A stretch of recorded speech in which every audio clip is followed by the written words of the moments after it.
There's a particular kind of tragedy that happens when a person's greatest strength becomes the instrument of their downfall. History is full of them. The general whose brilliant defensive strategy is studied by the enemy that breaches his walls. The reformer whose principles are turned against him by the very system he tried to fix.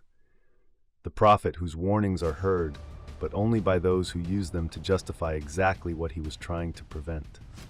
Dario Amodei is not a general. He is not a prophet. He is the CEO of Anthropic, the artificial intelligence company behind Claude. But what happened to him this week fits the pattern perfectly. He spent years warning the world about the dangers of advanced AI. He built an entire company on the premise that someone needed to be the responsible adult in the room. He left OpenAI because he thought Sam Altman wasn't taking safety seriously enough. He stood up to the Pentagon when they demanded he remove his AI's ethical safeguards. And then last week, he published an essay calling for governments to have the power to block dangerous AI models from being deployed. 3 days later, the United States government did exactly that. They blocked his model, using the export control framework designed for missiles and nuclear weapons. The letter arrived at 5:21 p.m. on a Friday. By midnight, Fable 5 was gone from the internet. And somewhere in the aftermath, Yann LeCun, one of the godfathers of modern AI, posted a single sentence on X. Dario Amodei's ridiculous fear-mongering finally pays off. One reaps what one sows. This is the story of how the most safety-conscious AI executive in the world accidentally wrote the justification for his own company's shutdown, and what that means for everyone else watching. To understand how we got here, you need to understand who Dario Amodei is and why he matters. Amodei is not a tech bro. He's not a hype artist. He's a research scientist, a PhD in physics from Princeton, a former postdoc at Stanford, and by most accounts, one of the most genuinely serious people working in artificial intelligence. At OpenAI, he was vice president of research. He led the teams that built GPT-2 and GPT-3, the models that convinced the world that large language models were going to change everything. But in late 2020, Amodei walked away.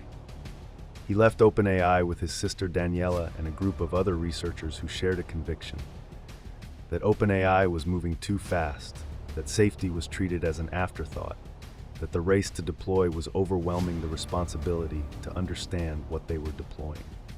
They founded Anthropic with a simple but radical premise, that AI safety should be built into the model from the ground up, not bolted on after the fact.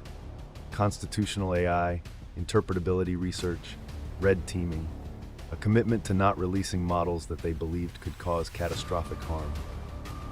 For years, this made Anthropic the good guys, the adults in the room, the company that would rather delay a release than ship something dangerous.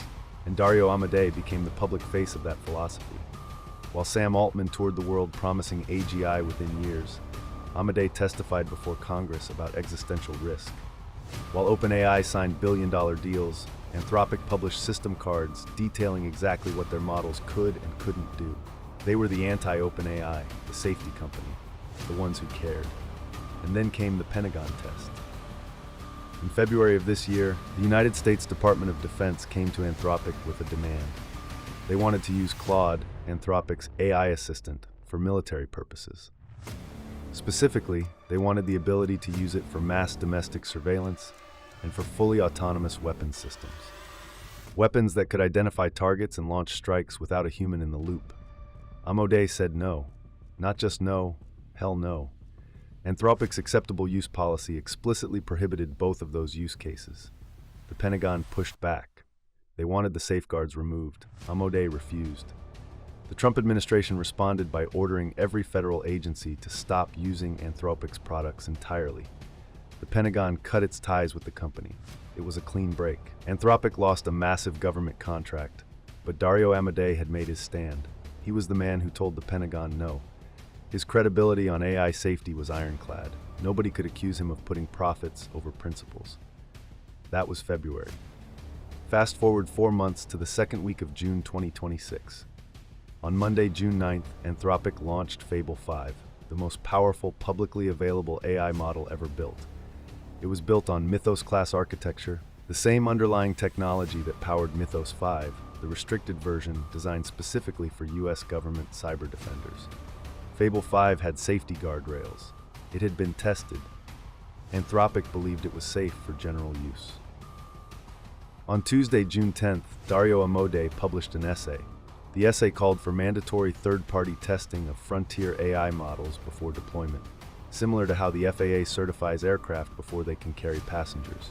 He argued that governments should have the authority to block or ban the deployment of high-risk models that failed safety audits. He was careful. He said the risks were not yet clear enough to regulate precisely, but the direction was unmistakable. Give governments the power to stop unsafe AI. On Wednesday, June 11th, Amodei doubled down in interviews. The exact words reported by multiple outlets. Governments should have the authority to block or ban the deployment of high-risk models. He was not being vague. He was asking, explicitly, publicly, repeatedly, for exactly the kind of government intervention that would arrive the next day. On Thursday, June 12th at 5:21 p.m. Eastern Time, a letter from the Commerce Department arrived at Anthropic's headquarters. It did not cite Amodei's essay, it did not reference his testimony or his interviews, but it used the exact framework he had advocated for, a government authority blocking a model it deemed too dangerous.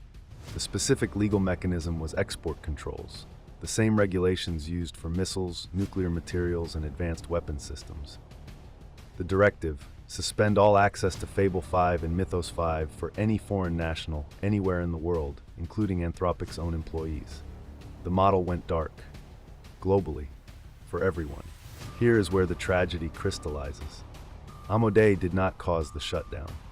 The jailbreak claim, whatever it was the proximate trigger.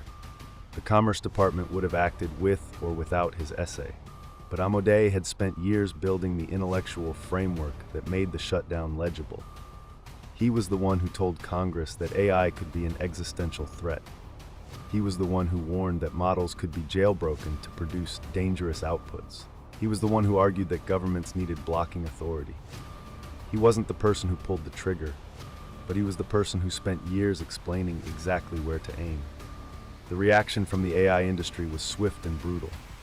Yann LeCun, Meta's chief AI scientist and a Turing Award winner, posted on X, Dario Amodei's ridiculous fear-mongering about Mythos, Fable, and AI in general finally pays off. One reaps what one sows. This was not a subtweet. This was a direct, personal attack from one of the most respected figures in the field.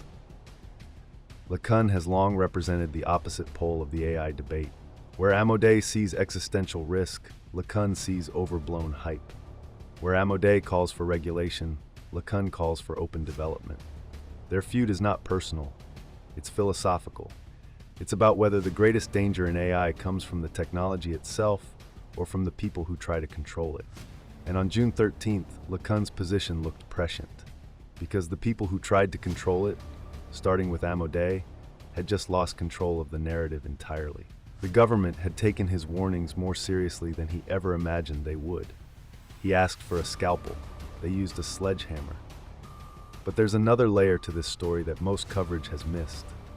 4 months before the Fable 5 shutdown, Anthropic had already fought and won a battle against government overreach. The Pentagon standoff.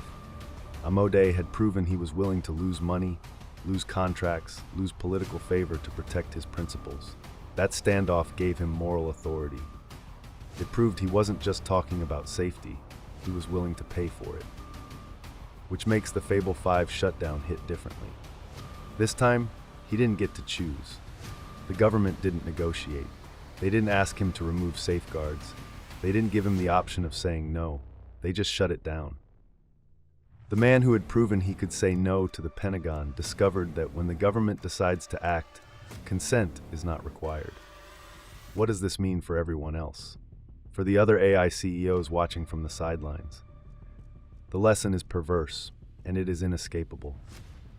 If you talk publicly about how dangerous your AI models are, if you publish system cards detailing their cyber capabilities, if you testify before Congress about existential threats, if you build a separate government-only version because you believe the public version is too risky, the government will eventually believe you, and it will act on that belief. Not necessarily in the way you want, not necessarily with the nuance you intended, but it will act. The rational response for every other AI lab is to be less transparent. Don't publish the system card. Don't build the government-only version. Don't testify about the risks. Keep your head down, ship the model, and move on. The safest AI company in the world just got punished for being the safest AI company in the world. What lesson do you think Sam Altman is drawing from this? What lesson do you think Mark Zuckerberg is drawing? There's a concept in game theory called the Cobra effect. It's named for an incident in colonial India where the British government, concerned about venomous cobras in Delhi, offered a bounty for every dead cobra. Citizens responded by breeding cobras to kill for the reward. When the government discovered this and canceled the bounty, the breeders released their cobras into the streets. The solution created a worse problem than the original one. Dario Amodei asked the government to regulate AI. The government regulated his AI. And now every other AI company is watching, doing the math, and concluding that the safest thing to do is to stop asking for regulation and stop being transparent about what their models can do. The cobras are being released. I want to be clear about something. Amodei is not a villain in this story. He is not a fool. He was right about the risks. Fable 5 and Mythos 5 do have capabilities that could be dangerous in the wrong hands. The jailbreak, if real, was a legitimate concern. The safety-first approach he championed is not wrong. It is necessary. But principles are easy to hold when they don't cost you anything. The test of a principle is what happens when it turns around and bites you. Dario Amodei's principle was that AI is too dangerous to be left unregulated. He held that principle all the way to the moment the regulation arrived, at his own doorstep, on a Friday afternoon, with a letter that didn't bother to explain itself. The question now is whether he still believes it, and whether anyone else will dare to say they do. This is Deep Context. I'll see you in the next one.